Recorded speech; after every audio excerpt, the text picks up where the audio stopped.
Welcome to Just Relationships, the show that offers you concrete ways to make your relationships better. Whether it's your boss, your spouse, your children, or your friends, the quality of your relationships in life directly affects how you feel about yourself and the success you achieve. Your host, Dr. Duffy Spencer, a psychotherapist, telecoach, author, and seminar leader, will interview top experts to help you learn to manage this essential part of your life. And now, here's your host, Dr. Duffy Spencer. Greetings to you. If you tuned in last week, you know you're in for a treat. That David McCauley is back with us talking about his second book, Addiction to Recovery. His other book that we interviewed him on last week was Emotional Healing. What costs so little is worth so much. In other words, it doesn't cost anything to just sit quietly and go inside and let yourself feel your feelings and know that your feelings are actually biofeedback and that they are messengers giving you rich information, and to listen to them and feel them and ultimately pass through them and release them. How did I do, David? Very well. Okay. It's my pleasure to be here, and thank you, Dr. Duffy, for having me here as a guest again on Just Relationships. Thank you so much. So this newer book is thicker, and you talk again about the soul, which we talked about in the last show, transformation, changing the self, dealing with the stress of change, understanding our anger. You talk about resilience, how to have a more resilient self. You talk about a spiritual path, how to find good mentors, how to be more effective in your full recovery.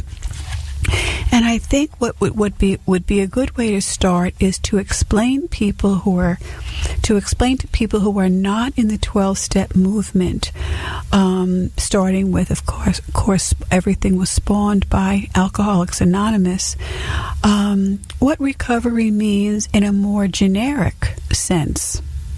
Mm-hmm. Well, to me, recovery is about assimilating back into a normal life without the use of your addiction. I have been in recovery 29 years myself. Walked into my first 12-step meeting in 1989.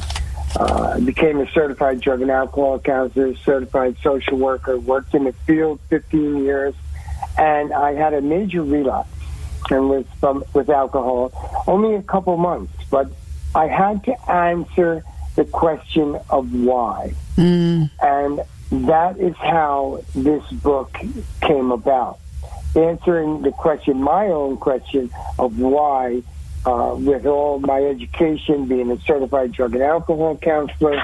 And, I come to find that the most important thing is bringing the mind, body, soul, and self together.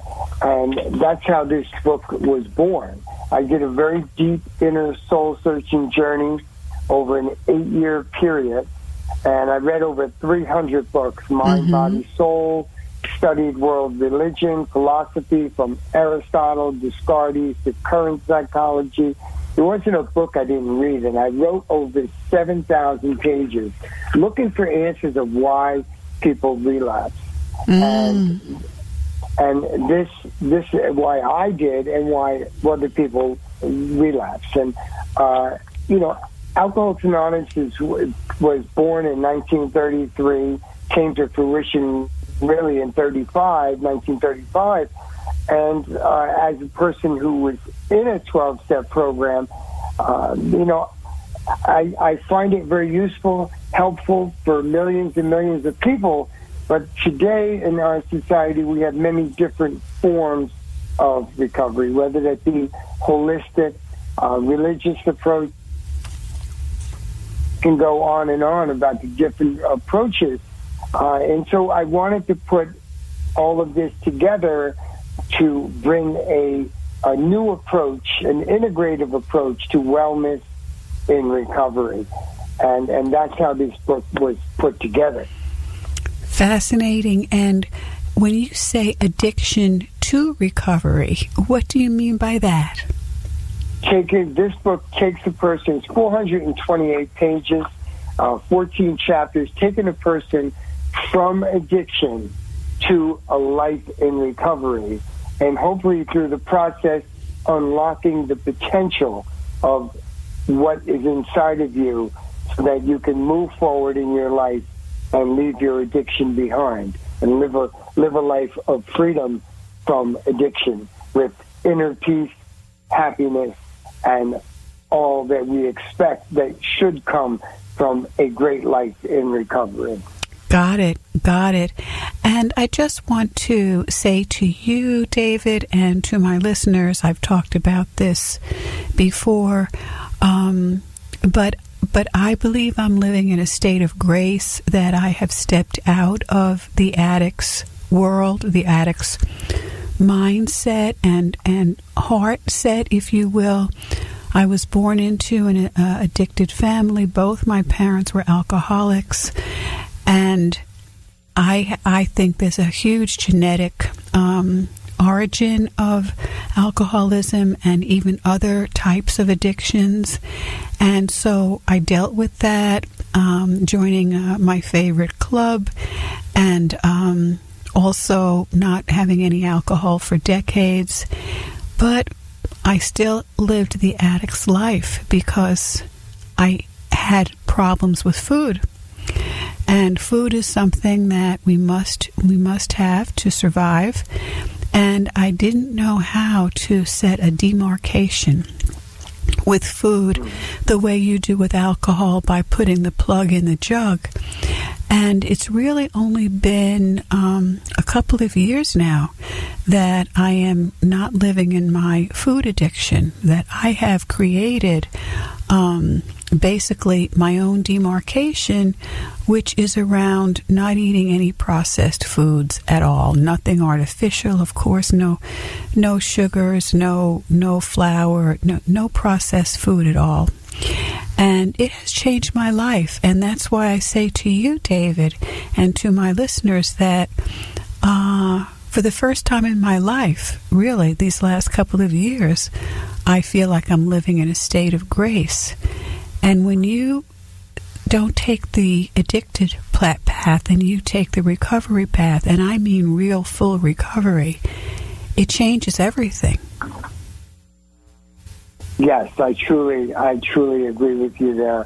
I always tell people, I worked in the field. I even owned my own outpatient facility for quite a few years, and I had parents come in, loved ones, friends, and why the program's not working, they're not getting it, and I would tell them it has nothing to do with the program. It has to do with them, and sometimes the family wants it more than the loved one or the friend. Recovery is for those who want it, and not necessarily for those who need it. Mm-hmm. And that is a sad fact, but we must live in the truth of reality. Right. How much do you... Yeah. Sorry. Go ahead. How much do you want it? That's the question. Yes. Right. Yes. And going back to like what you were talking about with a food addiction, that there brings up a whole new set of things, because there is no abstinence when it comes to an eating disorder, because you have to eat to sustain life. Mm-hmm. But I think you have taken a wonderful approach to that, and it's so important that you share that the way you did, to let other people know there is other avenues that you can take to gain recovery in a food addiction.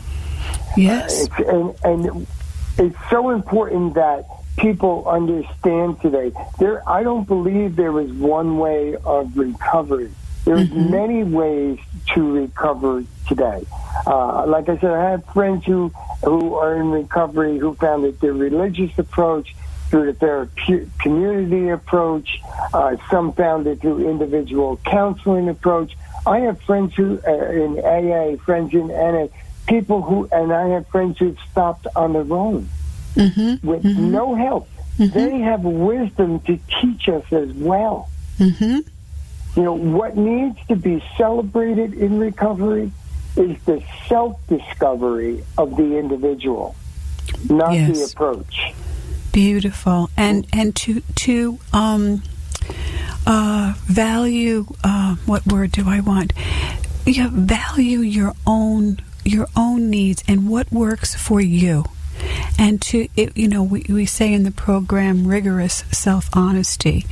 What really works? And it's not easy when one is an addict and has the addicted thinking, the alcoholic personality, the grandiosity, which, by the way, is the polar opposite of shame. When you see people who are braggarts and grandiose, they have so much shame they are overcompensating for. And if we can remember that about grandiose individuals, that it's really about shame, that can help us deal better with them. Yeah, they're hiding behind a wall, so to speak. Would you say? Definitely hiding behind a wall. Yes. Yeah. I think it's just so important that all of the inner issues, whether that's shame, guilt, hurt, all of this has to be dealt with in recovery in order to sustain recovery. You cannot just be abstinent and believe that is the key to recovery. That's not recovery. That is one part of recovery. You have to do the inner work, because when you do the inner work, that's where you gain the strength and you find that happiness and your contentment of your lifestyle in recovery. To me, recovery is a lifestyle. Right. Recovery is a lifestyle. So to someone who's not familiar with the recovery movement and the 12 steps of Alcoholics Anonymous, which of course get adapted depending upon the nature of the problem, which, just to take the mystery out, we're looking at, I admitted I had a problem and I couldn't handle it on my own. I reached out for help, and as you're talking about now, rigorous self-honesty, telling the truth to yourself, owning up to your responsibilities, your transgressions, and then making amends.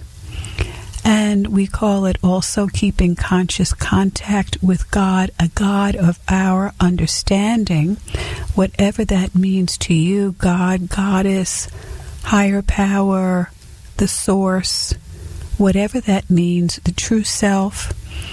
And then meditating, praying, and then helping others. And that's really what the 12 steps are. There's no big mystery to it. No. So when people who are not familiar with the recovery movement and you use the term inner work, can you explain that in a more general way? Well, I think, it's like when you're going to looking at it through the 12-step model, doing that inventory, that personal inventory, looking at all aspects of your life, many of the things that you have just spoke about, making amends and doing all of these things, looking at the hurts that you've caused others, not just the hurts that others caused to you. You have to look at your side of the table and what the destruction that you have caused to people that love you, people that care about you. It's so important. We have to take responsibility, take ownership for our part in everything we do in life, whether it's our addiction, no matter what it is, an argument, no matter what it is, we have to look at our responsibility, our part that we played. This is where we cleanse ourselves. And I think it's when you look at the rate of relapse today, it is through the roof with the opiate addiction, opiate epidemic, and other addictions that are going on. People are relapsing and dying, and you need to do this inner work. You have to cleanse yourself inside. Oh, thank you. That is a very, very good description of inner work. And I'm thinking about